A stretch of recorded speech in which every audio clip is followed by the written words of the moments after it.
HOG1 Osmotic Stress Response Pathway and Saccharomyces cerevisiae. Saccharomyces cerevisiae, a species of yeast, are single-cell eukaryotes that are often used when brewing or baking.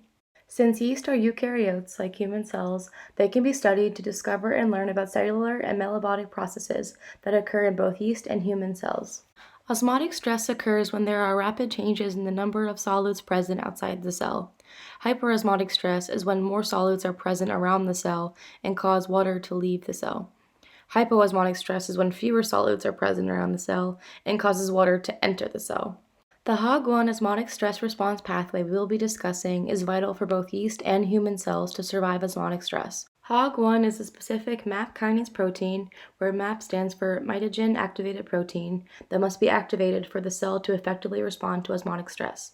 A kinase is an enzyme that activates a target molecule by adding a phosphate group to the molecule. This process is called phosphorylation. In order to have HOG1 be activated, a MAP kinase, which is another phosphorylating kinase, is needed to add a phosphate group to HOG1 as seen in this diagram. There are different types of HOG1 MAP kinase pathways with various intermediary molecules, and some pathways can be inhibited by certain osmostress stimuli. Let's take a look at a basic HOG1 MAP kinase pathway where HOG1 is activated.